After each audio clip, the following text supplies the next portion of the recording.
हम 106.2 एफएम पर, जैसे कि हमने आपसे वादा किया था कि आज हमारे साथ में हो जाएंगे बिग बॉस सीजन 9 के one of the strongest contestants.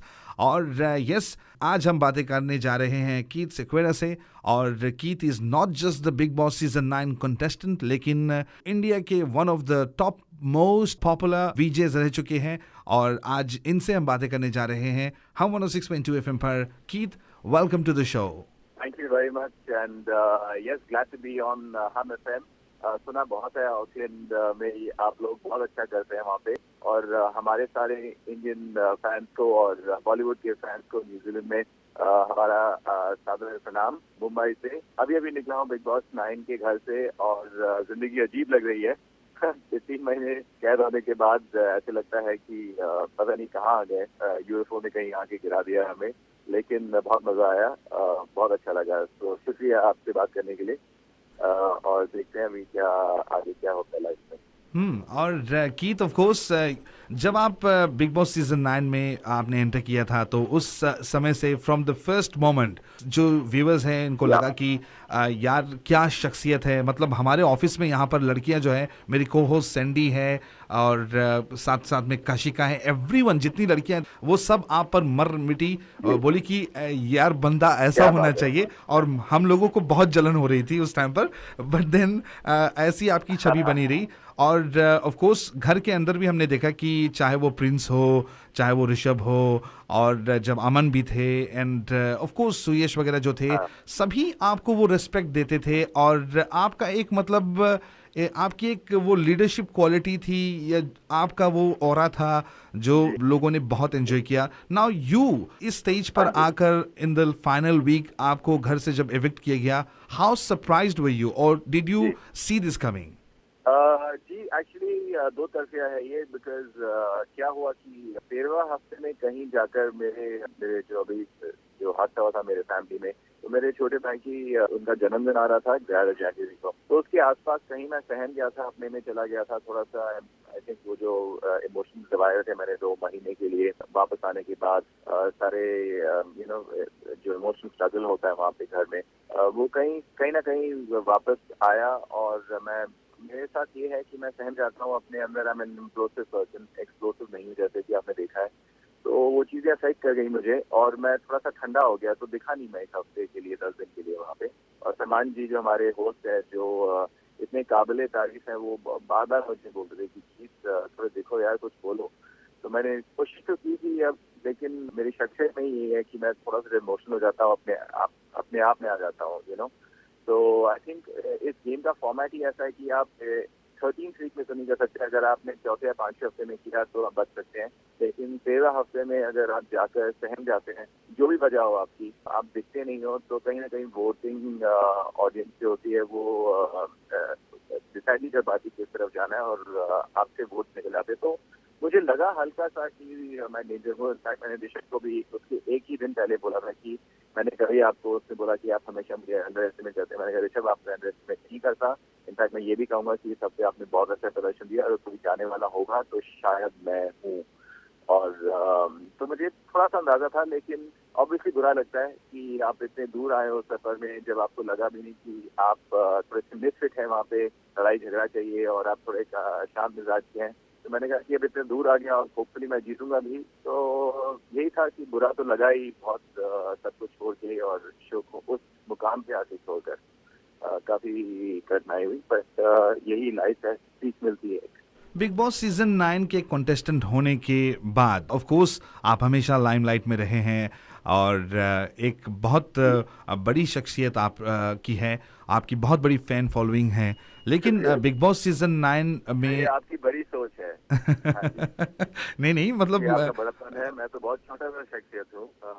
बस एक इंडस्ट्री में काम कर रहा, अपना बेस्ट दे रहा हूँ, और थोड़ा लोगों ने सवारा है, प्यार बहुत सारा दिया है, और काफी लोग हैं जिनकी बदौलत एक एंटरटेनर या एक आर्टिस्ट कायम है। तो thank you very much in sorry मैंने आपकी बात काटी। नहीं नहीं, ये तो आपकी मॉडेस्टी है, मतलब ये आपका बड़प्पन है कि आप मतलब आपका जो स्वभाव है, एंड आई थिंक यही चीज़ें हम दर्शकों को बहुत ज़्यादा पसंद आई। तो मेरा सवाल आपसे ये है कि थैंक आप इस तरह की पर्सनालिटी के बंदे जो वहाँ पर घर में गए और आपके साथ में वाकई मतलब जो ट्रेजेडी आपके परिवार में हुई, उसके बाद में भी आप इतने यू। स्ट्रॉन्ग पर्सनालिटी है कि आप वापस आए, आपने जो भी सिचुएशन है उससे आप लड़ भिड़ कर आप बिग बॉस के घर में आए, आपने अपना जो फ्लेवर है जो भी जी। है वो दर्शकों को दिया। हाँ और इस जी। पूरे घर में रहने के बाद जो एक्सपीरियंस आपका रहा है, हाँ जो आप बाहर आए हाँ हैं, क्या आपकी शख्सियत पर कुछ असर पड़ा है? डू यू हाँ। Feel that you are a different person now after coming out of Bigg Boss season 9? जी बिल्कुल, ये घर है ही ऐसा, अजूबा घर है। अनोखी चीजें हो जाती हैं इंसानों के साथ यहाँ पे। और मैंने देखा है कि इंसान वैसे कोई बुरा नहीं होता, दिल के सब अच्छे होते हैं, लेकिन ऐसे अजीब सिचुएशन में पहुंचकर जो रिएक्शंस मिलते हैं वो कभी कभी वो आपकी फितरत में ही है। उससे अलग तो नहीं कह सकते, जो वो कैसा कहता है वो झूठ होता है। आप 3 महीने के लिए गेम नहीं खेल सकते, कहीं ना कहीं आपकी सच्चाई देखी जाती है। और होना भी ऐसा चाहिए, क्योंकि जो आपकी सच्चाई है अगर दिखे तो लोग उस पर जज करें आपको। अगर आप एक्टिंग करने आए यहाँ पे तो फिर आपको तो फिल्म में होना चाहिए ना, यहाँ पे क्यों एक्टिंग कर रहे हैं आप। तो ऐसा है कि यहाँ का जो अनुभव है मेरे साथ पर्सनली, जो मेरे चरित्र में है, जो मेरे फितरत में है, वही चीजें बाहर निकली शायद और एम्पलीफाइड होके निकली। मेरे ख्याल से सबके साथ ही ऐसा है वहाँ पे। मैंने तो पाया है कि बहुत सीखने को मिला बिग बॉस के घर में, क्योंकि आपकी जिंदगी फास्ट ट्रैक हो जाती है। जो आपको 1 साल में आपके सारे इमोशन सिमट के 3 महीने में कर देती है ये घर। तो आपको पता चलता है कि आपको कैसे लोगों को समझना पड़ता है लाइफ में भी। आप कभी किसी को जल्दी जज ना करें, कभी उनको मौका दे 1-2 बार और फिर ही सोचे कि इंसान कैसा है। हम लोग काफी हद तक लोगों को सिर्फ देख के परख लेते हैं, बोलते हैं अच्छा ये ऐसा है ये वैसा है, जजमेंट कॉल बहुत जल्दी दे लेते हैं। और ये सब चीजें छोड़नी पड़ती है कहीं ना कहीं लाइफ में, इस घर में अगर आपको सर्वाइव करना है, क्योंकि आप उन्हीं 15 लोगों के साथ रहेंगे, चाहे आपको अच्छा लगे या बुरा लगे। और बातें हो जाती हैं, आपको उनसे आगे बढ़ना पड़ता है लाइफ में। तो बहुत बड़ी सीख है मेरे ख्याल से, कहीं ना कहीं क्रिएटर से आपको ये काफी टच भी करा देता है। कीथ, कहीं ना कहीं कई बार घर के जो सदस्य हैं इन्होंने भी ये बात कही है, Salman Khan as a host ने भी यही बात कही है कि कई बार ऐसा देखा गया है कि आपने रोशेल की हाँ में हाँ की है और बाद में जो उनका पॉइंट ऑफ व्यू है ये आपका हो गया, या ये दिखा कि आप अपने पॉइंट ऑफ व्यू को रोशेल के आगे नहीं रख रहे थे, खास तौर पर उस इंसिडेंट के बाद जब सीक्रेट सेंटा वाली बात हुई थी एंड रोशेल ने कहा था कि जहाँ पर वो अपना पॉइंट दे रही है, अपना आइडिया दे रही है, तो वहीं पर आप उनकी बात सुनने के बजाय और अपना आइडिया बता रहे थे लोगों को, एक तरह से उनके आइडिया को अंडरमाइन कर रहे थे। और दूसरी मर्तबा देखा गया था जब रोशेल ने आपसे ये कहा था, जब आप प्रिया से बातें कर रहे थे, वो आपको कुछ बता रही थी, she got pissed off on that instance, जहाँ पर फिर अकेले में उसने आपसे बातें की थी। तो क्या एज अ कपल जाने से घर में, और क्योंकि रोशेल आपके साथ में थी, तो कई मर्तबा ऐसा होता था कि उनके पॉइंट ऑफ व्यूज़ जो है ये आपके पॉइंट ऑफ व्यूज़ हो जाते थे, या आप कभी कभी उनके पॉइंट ऑफ व्यू से इन्फ्लुएंस्ड होकर फिर अपने बातें जो है ये घर के सामने रखते थे? जी, ऐसा मेरे ख्याल से लगता होगा, क्योंकि जैसे कि है ये शो 45 मिनट्स का एपिसोड है, दिन में 24 घंटे होते हैं। और जाहिर सी बात है कि सिर्फ इतना दिखाया जा सकता है। हमारे इतने वहाँ पे जो हाउसमेट्स हैं, तो फुटेज टोटली मेरे ख्याल से 5-10 मिनट का मिलता है इंडिविजुअल को हर दिन। तो मतलब कहीं ना छोटा होता है इन्फ्लुएंस। ये नहीं कहूंगा कि जो उनकी सोच है मेरी सोच है। ऑब्वियसली आपके पार्टनर है और उनकी कदर होती है, इनकी रिस्पेक्ट होती है, स्पेशली लेडीज के साथ जेंटलमैन को थोड़ा सा उनका देखना पड़ता है। लेकिन जब उनकी सोच मेरे सोच से मुझे लगता था कि उनकी सोच गलत जा रही है कहीं, तो मैं हमेशा उनको बोलता था नहीं। और इनफैक्ट हमारे झगड़े भी इस बात पे काफी हुए कि मेरी सोच ये है, आपकी सोच ये है, तो आप कैसे कह सकते हैं। और फिर सुलझाया भी जाता है। और it is okay to disagree, you should agree to disagree in life. ऐसे ही जिंदगी है। आई थिंक जिंदगी में भी ऐसे होता है, आप अपने पार्टनर की बात सुनते हैं, कभी कभी उनकी बातों से थोड़ा बहुत इन्फ्लुएंस तो होता है, लेकिन ये नहीं कह सकते कि दूसरे की सोच अपनी सोच है। अपने दोनों आइडेंटिटीज अलग अलग हैं। जैसे बिल्कुल। काफी बार मेरी वंदना से बनती थी, उनकी जब वंदना से नहीं बनती थी, उनकी प्रिया से नहीं बनती थी, और मैं काफी वक्त बिताते थे, बातें करते थे। तो और उनकी जिनसे बनती थी, और अगर मेरी नहीं चलती थी उन लोगों के साथ, तो मैं अलग से अपने लोगों के साथ बैठ जाता था, तो ऐसा था। लेकिन कभी कभी हाँ, ऐसे एक दो मौके जरूर आए होंगे जहाँ पे एक साथ की कुछ है, और या उन्होंने ऐसे मुझे कुछ समझाया होगा, मुझे लगा होगा हाँ ठीक है, हो सकता है ये भी है एक चीज है। तो कन्फ्रंटिंग जो मैं ज्यादा नहीं हूँ, मैं ऐसे बाकी लोगों के साथ भी हूँ। तो सिर्फ रोशन के साथ नहीं, कभी कभी जब प्रिया को कुछ बात बुरा लग जाती थी या ऋषभ को, तो मैं उनके साथ बैठ के अलग से बातें करता था। हालांकि उनका झगड़ा पूरे घर के साथ होता था, मैं उनके साथ जाके बैठ के बातें करता कि आपको डोंट बी बैड, कि लोग ऐसा कर रहे हैं आपके साथ, आपको स्ट्रांग रहना चाहिए और आपको खुद की सोच फिर भी रखनी चाहिए। तो मेरे स्वभाव में ही ये बात है कि मैं लोगों को मिलना चाहता हूँ, जो वो बोल रहे हैं उनको समझना चाहता हूँ। और बस ऐसा ही है मेरा मेरा मेरा कैरेक्टर जो है मेरे बिजनेस लाइफ में। और कीथ, अगर आप बिग बॉस सीजन 9 में अकेले जाते, मतलब रोशेल के बगैर जाते, तो क्या हम किसी जी। डिफरेंट कीथ को देखते? आपने इसके बारे में कभी सोचा? सोचा एक्चुअली काफी बार, लेकिन मुझे नहीं लगता कि मैं कुछ अलग होता, क्योंकि जैसे आप अभी मुझसे बात कर रहे हैं, आपको लग रहा होगा ये शायद वही चीज है जो मुझे अंदर देखा है, इतना फर्क ऑफ नहीं है कोर्स, दोनों में। या तो आई डोंट थिंक कि मेरे शख्सियत में कुछ बदलाव आता, या मेरे किरदार में जो शो में था उसमें कुछ फर्क पड़ता। लेकिन हाँ, जरूर अपना एक पार्टनर होने की वजह से एक इमोशनल सपोर्ट मिल जाता है, वो प्लस पॉइंट है अपने पार्टनर के साथ जाने का। लेकिन उसका एक नेगेटिव भी बहुत बड़ा होता है, क्योंकि लोग उस बात को यूज करते हैं घर में।